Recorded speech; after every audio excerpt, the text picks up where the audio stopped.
Yeah, my life was pretty much hell growing up, man. But yeah, I made it out. So when my son, she was like 8 months, 7 months pregnant when that happened to me, when I got set up. And I just remember, like, man, so I just remember a voice. I thought I could think of my mom, somebody in the hospital. So you want to die for these streets, or you gonna live for your son?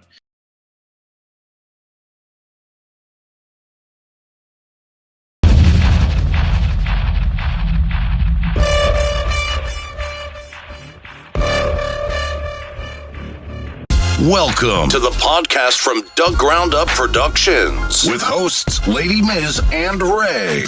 This is a universal platform, and there is nothing off limits. We talk about it all, and we keep it real. This is a no judgment zone, so come as you are. If you are a professional, entertainer, author, comedian, entrepreneur, or just someone who wants to get something off their chest, well, let your voice be heard here on From the Ground Up Productions. Sponsorship and other opportunities are available from the Ground Up Productions. Turning nothing into something. There's only one way to go from here. And now, here are your hosts, Lady Miz and Ray.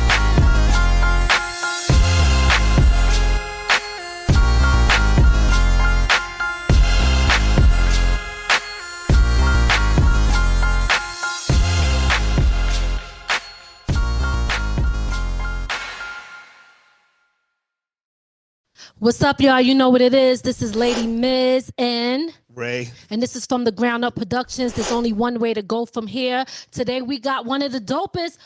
Listen, we got a superstar celebrity in the building, but he's not technically in the building. Y'all know we doing the Zoom. We got Tre'Sean Wiggins. He is one of the boxers up and coming, doing his thing, and I'm super excited to be chopping it up with him. So without further ado, let's welcome him to the show. So, what's good? What's up, baby? How you doing? Nothing. We chilling. How you doing? So you over there in DR on business right now? Not yet. We ain't leave yet. You know, we leave this week. This week coming up. You know, get there on the 22nd. Oh, okay. All right. So, all right, cool. So we're going to talk about that, your up and coming events and stuff. But before we get like into it, why don't you go ahead and just give people a little history about yourself? And, you know, I know I already mentioned the boxing, but just tell them a little bit about you and, you know, what you do. Yeah, well, I mean, I'm a professional boxer. I mean, I was ranked number 10 in the world at one point, but due to inactivity, I took some time off. You know, I had a little personal issues with Don King, trying to, you know what I'm saying, a promotional issue. You know what I'm saying? So we was trying to get out of that. That's what kind of took the layoffs, the too long layoff, because I've been out for almost 2 years now. Then my house burned down days before Christmas. It's just like I've been having back to back. So it's like, I mean, it feel good to be back finally, you know what I mean? But now it's 100% focused, and I'm ready to just see what's next, man. I got these two events coming up. But that's it, you know what I mean? So pretty much. Darn. Okay, so listen, that was a whole lot right there that we got to unpack. Okay. Right. First, again, whatever you could speak on, but whatever you can't, it's okay, because I understand the business part of it. So we're going to pivot back to some of the things you just said. First of all, I want to salute you, one, for getting back into doing what you do, because this is your craft, your business, and all of that. So salute to you for you know, moving forward and with, you know, your goal, you know, everything that you got going on.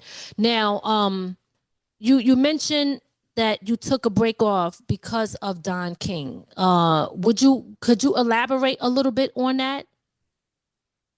Yeah, well, I mean, I started off, you know what I mean, when I first got with Don, I was on the road. Actually, we kind of roped him in. I was going in as an opponent. One of his fighters needed an opponent to fight, you know what I'm saying? I was on my way out, and so I said, you know what, I'll take the fight. I took the fight, ended up knocking his boy out in three rounds. So got that fight. Fast forward, I signed a contract with him, and we signed a pretty decent contract. But I signed it. We was going. I was fighting back to back to back. Not winning by knockout. Great, you know what I'm saying? Some of my best performances been coming with that. You know what I'm saying? Mm-hmm. And then Adrian Broner, they signed up. They signed Adrian Broner. ESPN, everybody automatically they automatically knew that the only fight to make was me and Adrian Broner. So I was assuming that was the fight they were going to make.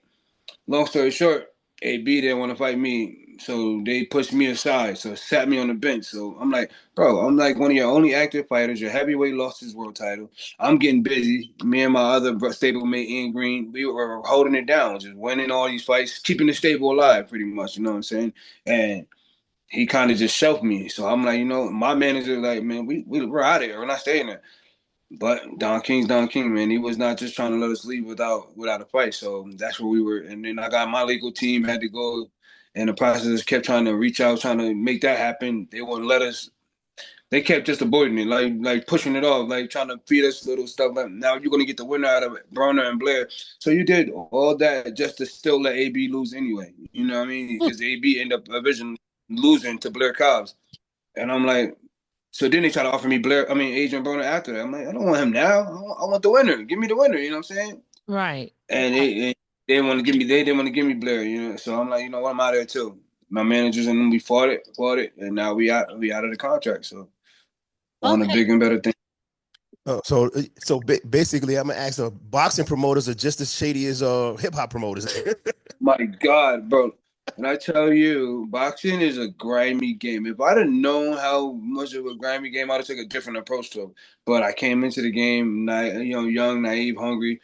I just knew I could fight, and I knew what I wanted to do. You know what I'm saying? Change my circumstances, change my family to it.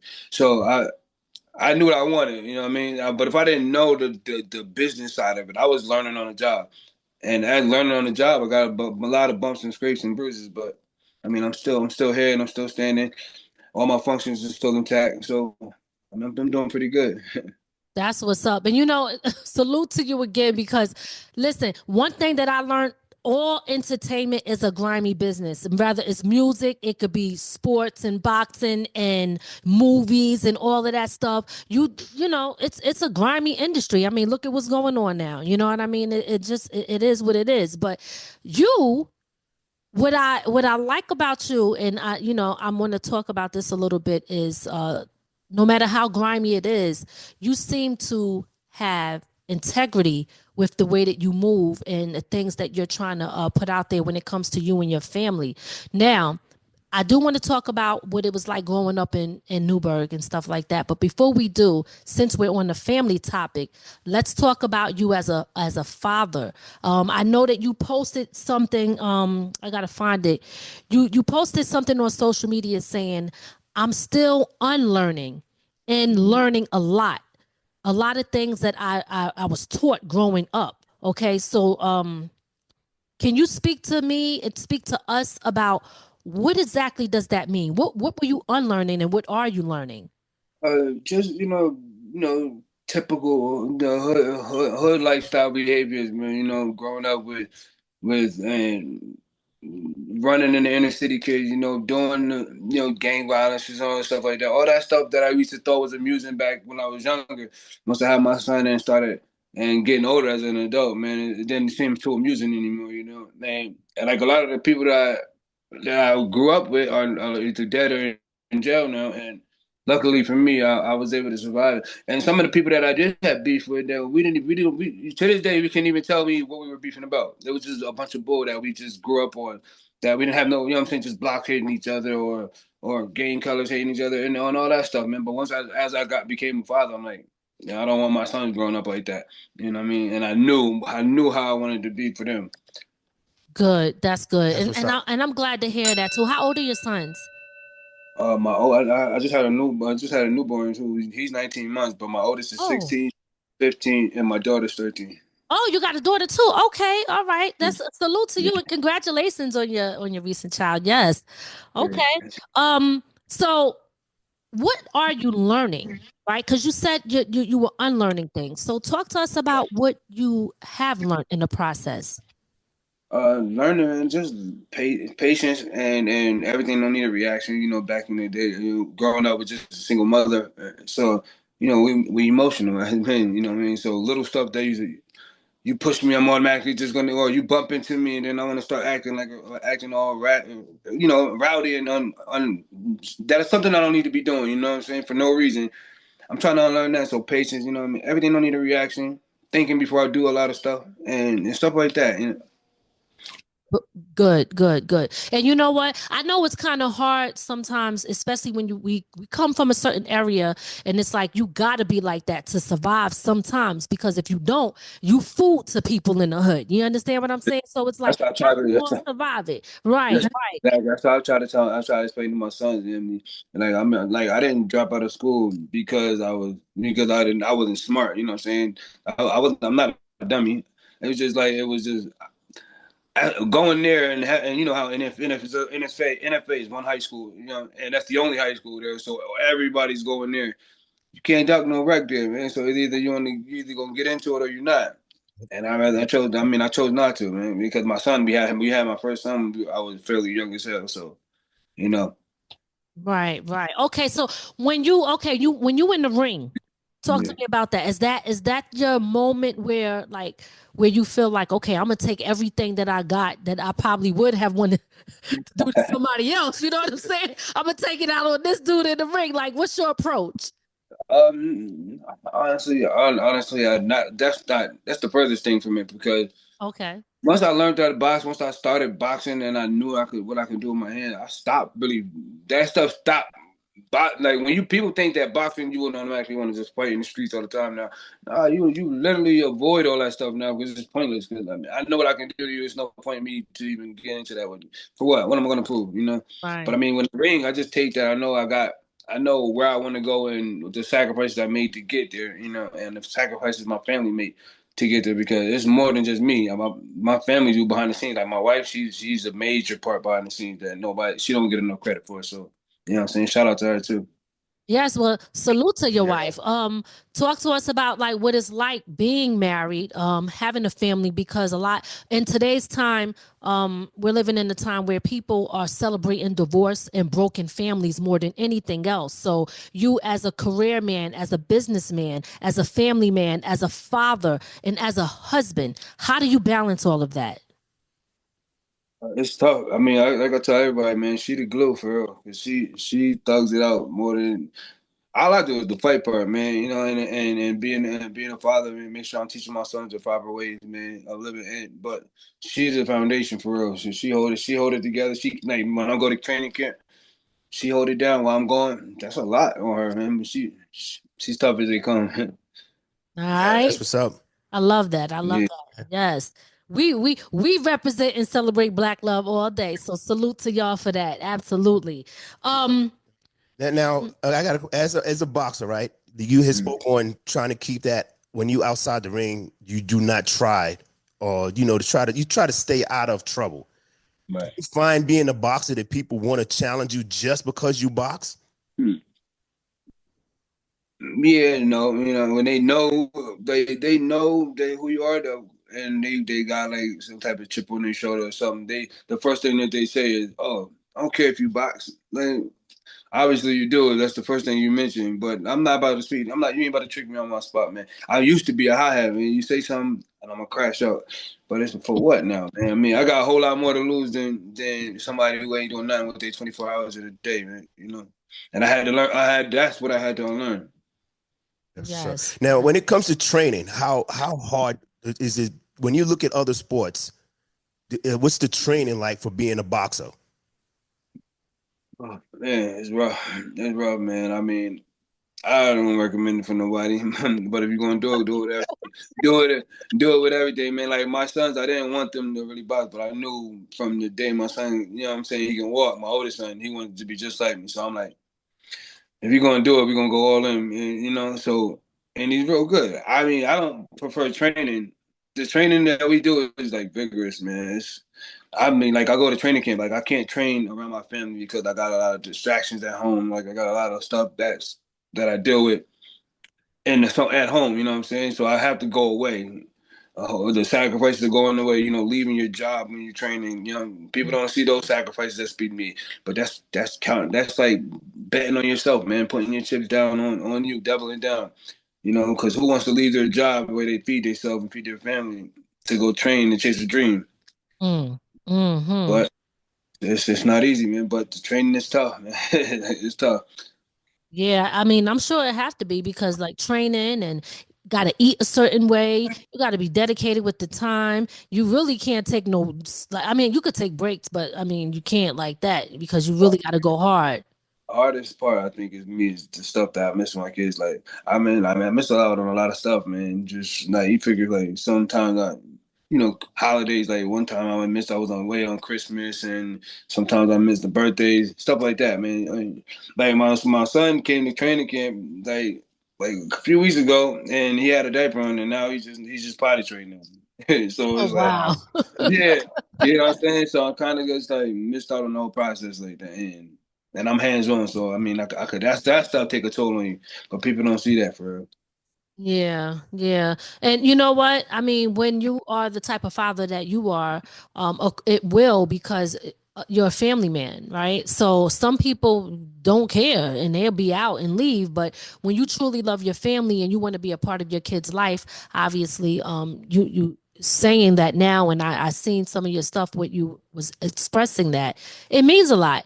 You know what I mean? So it means a lot to be there, to be for your family. But you got to think of it like this though. You are still there because you're doing what you got to do to make sure you could provide for your family.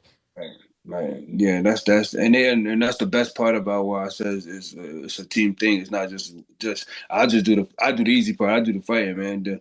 It's a team thing. Like they understand the assignment. They know why I'm going, and so they make sure that I'm not stressed about it. You know what I mean? My wife, if she got to drive them all the way up to training camp on weekends to come see me, that's what she do. And you know what I'm saying? So we do it together. It's a whole team thing. Okay. That's what's up. So when it comes to the WBA, right, as far as holding the title, when you took the time off, did that affect you? Yeah, it definitely did. The WBA in it, they was trying to get me to fight in there, but they understood because usually you have to defend it every 6 months, which I was Oh, doing. And but when I wasn't, we reached out. My managers reached out to the WBA, and they liked me because I've been a champ since for like 3 years, strong. So they yes. was trying to work with me. You know what I mean? It was like they didn't know I was having problems with the promoter, and so they gave me extensions there, and then they just kept giving us extensions, and then we finally had a slot, and then a fight, and it fell through. So they like, yo, we can't hold on to it no longer. So they end up stripping me of my title. They stripped me the first Wow. time. They end up giving it back, but then they stripped me again, and now this one is an NABA gold title, and that I'm fighting for. But they said being that what I'm saying, I was a champ for so long, and I was holding it down, that they're gonna give me a shot for the NABA gold, and once I win that, it's like I'll be ranked in the top three, top four, however. Oh, okay. Wow. So I didn't know that. So if you take the time off, it affects you and you got to fight for it back if they strip you from. Yeah, Wow. yeah, Hmm. well, yeah. So that's where we at with it now. So I don't have the title no more right now. I'm fighting for a new one this one. Now, Going back. Okay. when they strip you of the title, who do they give it to, or the next up It'd just fighter? it'd be vacant. Someone else actually just recently fought for it vacantly. You know what I'm saying? They'll make it vacant, they fight for it, and if they whoever wins. So then now what they did tell me is that I'll have the opportunity to they were gonna say we gotta go into negotiations with the guy who did win it, and then we gotta set up something so me and him can fight for it. They're at least gonna get I'm gonna still get the gold one, but they still gonna give me a chance to fight for mine's back, my old one back. But I mean, if it defeats the purpose, then it's pointless. But if I want to go on bigger and better things, and not fighting for that title back, I had it for 3 years. You know what I'm saying? Right. Right. And Right. plus, the guy who did win it, me and him are pretty cool. We good friends, man. I mean, but business is business. So if that's the way I There have you to go. go, like they mandated, then it's on. You know what I'm saying? Yes, yes. Okay. All right. Who inspired you? Who do you look up to in this industry as far as boxing? I mean, you probably don't know him. He's a old school, older fighter, Joel Casamayor. He's a Cuban fighter. He was real good, man. He was like the You know what it is? southpaw. I heard him. I adapt my whole style pretty much from him. He was old school, rugged, dirty southpaw, Olympian, he world champion, but not a big recognizable name. But and I just stole his whole style, man. I liked him because he was just like dirty. He was that rugged, hardcore, but he got skills. And I pretty much stole everything from him, man. That's how I learned how to fight southpaw. Oh, okay. Okay. So you were righty fighting southpaw. Huh? No, I'm actually a natural lefty. I'm a Okay. natural. Yeah, I write lefty, scribble scrabble. I'm a natural left-handed. Oh wow. That's Okay. All right. Now as far as your strategy, right? Because boxing it isn't just physical, right? It's strategy. What is your strategy when you're walking into that ring? When you step in that ring, how do you prepare for it mentally when it's time to fight? Yeah, well, I mean, people think it's just nerve wracking because you always got that feeling like, yo, I don't want to lose, I don't want to embarrass myself, I don't want to let my team down, and it's a lot of pressure on you. But if you know if you believe in what you did in training camps, and it should be like, I mean, you can't stop nothing's gonna stop the nerves. You know what I mean? So that's the anxiety, all that stuff. That's the build up. But I mean, I listen to Adele right before I go to the ring. People don't know that, so I like to listen to her because she like mellow me out, man. I'll be hyped going there, but like, and when I get there, I gotta listen to her. She calm me down, man. That's interesting that you said Adele. Most people would think like you listening to some Meat like maybe Mills. Meek or Oh, DMX or don't get me wrong. somebody Don't get me 50 wrong. Cent, somebody. I listen to my music to get me in that mode. But Uh-huh. right before I go out, man, I just hit that like that. You know that little calm before the storm. I gotta listen to it because sometimes I be too rowdy, man. I get too rowdy, you make mistakes, man. I ain't got time to make no mistakes. I gotta be level headed. Right, right, right. Okay. All right. So as outside of boxing, what drives you? Like any other passions that you have or any other goals or anything like that? Yeah, well, I started picking up the trade of, like electrician, plumbing stuff, all that stuff. I mean, I started learning it once I was the owner of my own home. I'm like, I ain't gonna be paying nobody to just be doing it when I know. So I started learning it, and I had like a mentor that I was working for at the time, and now I love that. I love that stuff. I love doing that type of work with my hands, almost just as much as I love boxing, man. So maybe, and my son is going to trade school, so maybe we can start like a little business after this all done. I love that. That's what's Oh up. my God. Yes. Yo, Okay. being a homo will make you learn a whole lot of stuff you didn't think you want to learn. Right, right, right. Listen, I tell you what, man, and I think maybe just growing up in a city where it's like, you always you never really owned or nothing, no, own nothing. So it's like the apartment you never watching it on TV and stuff like that. It always seemed like it was more complicated than it really is. I think the fact that it's not as hard as I thought it was, like it's way more simpler than I thought it was to do that type of work, and I love it, man. I love it. I love it. And you know what? You save a lot of money too, right? Oh, Because don't, listen, look, yes, we know yes. that they be raping us with the prices. So shout Yes, out to my they husband too. do. He do a lot of the work as well. Yes, they do, man. I But said, yeah, I'm about to be a handyman for sure. yes, yeah. For real. Without all the extra people digging in the pockets, right? You gonna get the Right, money. right, that part. Yes. How, Oh, go ahead. why No, you, go ahead. Go ahead. how long have you been boxing for? Oh, years, man. I said I was like 11, 10 or 11, yeah. It was a long time ago, man. Like, I don't even know how many years that was. Man, Wow. sheesh. I'm boxing for a very long time. Ever since I got out that bus of talking junk to them. Seriously, Right off the elementary bus, huh? yeah, and the crazy thing is, we got on the wrong bus. I was talking drunk, and that's what on William Street, and we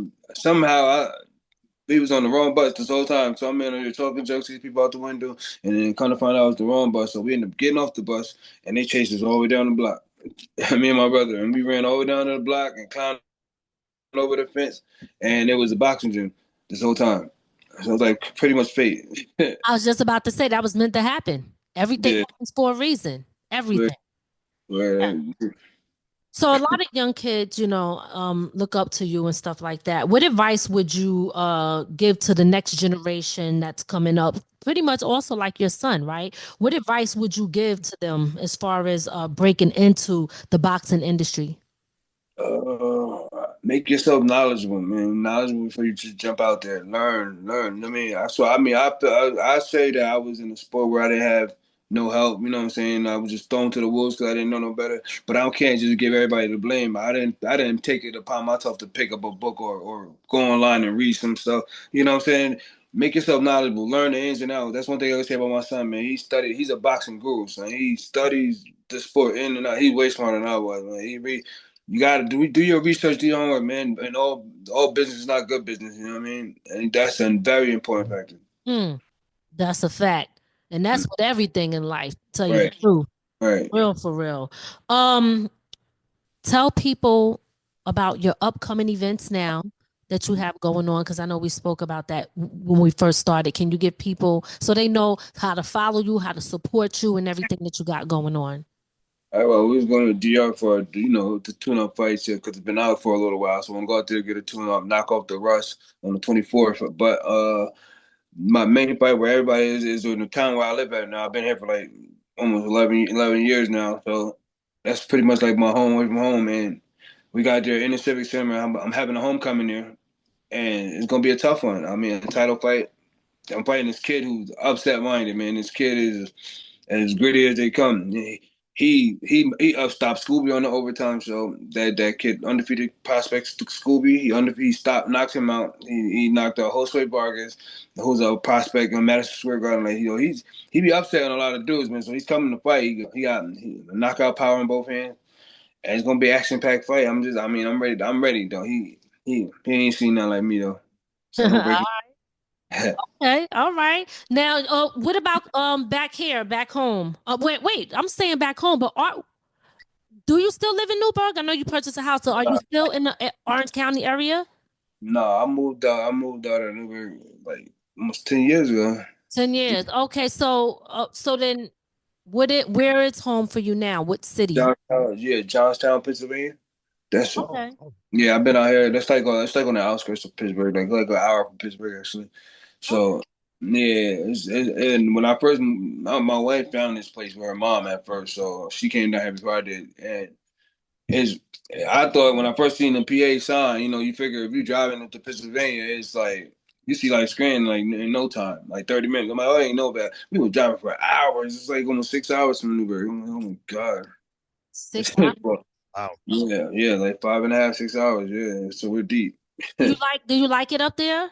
Yeah, oh man, I built a life here, man. I got some real solid people like my management team. I built a whole other family here too, inside here, man. So there's good people here, man. I love this town. Okay. So All right. So last question, unless Ray have one, and then I want you to give your social media so people can follow you, and support you, and also stay up on what you have coming up. Um, what would you say it was like growing up in Newburgh? What was it like? I know you mentioned, some of the fighting in the school, but just the overall, what was it like? It's tough, man. I mean, I got stabbed up like when I was like 10. I mean, when I was 17, just turning 17, and because I was in the wrong place, wrong time. Well, I knew where I was at. I wasn't supposed to be there, and just it was tough, man. It's not like you figure you got the Bronx and Manhattan on them. Those cities is big. You have beef. You ain't got to never see some of them people again. Sometimes what I'm saying, that's how big the city is. But Newburgh is only this side and this that side, man. And I actually lived on the side where I wasn't a part of they crew, man. So I was like, I was part of this side, but I lived on that. I lived in the heights, so it was like. Man, my life was pretty much hell growing up, man. But yeah, I made it out. When my son, she was like 8 months, 7 months pregnant when that happened to me when I got set up, and I just remember like man, so I just remember a voice. I thought I could think of my mom. Somebody in the hospital was just like, "You want to die for these streets, or you gonna live for your son?" Mm. Yeah, so I'm like, I still even ask my mom if that even was her because I'm scared she gonna tell me no, and it's gonna creep me out. You know what I'm saying? But I made a change for the better, man. It's tough though. It's tough living there, man. A lot of my friends I didn't wasn't so lucky. I got a brother who passed away to the street violence, man. One brother just came home from federal prison. It's tough, man. It's not easy. It's not easy. But I tried to stay focused, even when I was still 1 foot in, 1 foot out. But you can't be in 1 foot in, 1 foot out. You either gonna be committed to it. Because boxing is a small window. You're either gonna do it or you're not. yeah. Okay. Well, I will tell you one thing. That voice that you heard, don't even worry about it. Just thank it. Right, yeah. Back. That's what I said. I'm just gonna take it and run. That's what I did anyway. So and it was the best thing I could have done because I would have been missing out on all this. Yes. Well, I'm so glad we had the chance to talk with you, get to learn more about you, and we're definitely going to be, paying attention more to everything that you got going on. And we wish you all the luck in getting your title back. Continue to do what you do, and please tell people your social media so they can follow you and stay up on what you got going on. All right, you can follow me on Instagram at Dareal Trigger. That's Dareal Trigger, Trigger. My my Twitter is only one trigger. Only one trigger. That's with the only in the number one. Okay. And I said pretty much. And my Facebook, I got Facebook. I don't run it, but somebody else with my Facebook. But I got Facebook though. It's my regular name, Tre'Sean Wiggins. That's Tresean Wiggins, Wiggins. And I said, man, I post up there. I make sure we post it on the daily. I try to keep posting. I don't really post too much, but keep posting when I'm in training, so people can stay locked in on what's going on. Let the people know I'm working, because I've been out for a little while, man. They haven't worked. There are questions they haven't doubts about if I can. Do you have a TikTok? Because you gotta have a TikTok. I have a TikTok, but it's only for me and my son's podcast. We got like a little boxing podcast. It's called the Trigger Response, and it's me and him debating on some fights and boxes and stuff. Check it out when y'all get the chance. We be going at it, man. But we definitely gonna check out your podcast too. With salute to you and your son. Salute to your wife for holding it down. Shout out to the wives out there. Y'all know we be holding it down. And salute to her, your whole family. We wish you nothing but the best, and we gonna stay tapped into what you got going on. Thank you again for coming on to the show. And that's it. We gonna conclude this interview. And we'll stay up, okay? All right. Appreciate it, man. Anytime, every time. Yes, appreciate you. Appreciate you. Peace, man. All right. This is From the Ground Up. Y'all know what it is. If you haven't already, make sure you subscribe, follow us on all our social medias, and subscribe to our YouTube channel. Check us out on iHeart and Pandora, Spotify, and all those other streaming platforms as well. And we up out of here. Like we always say, it's only one way to go from here. Peace. We hope you enjoyed your time with From the Ground Up Productions. We'll see you next time. Be sure to add our channel and listen to us on all streaming platforms. From the ground up. From the ground up. There's only one way to go from here.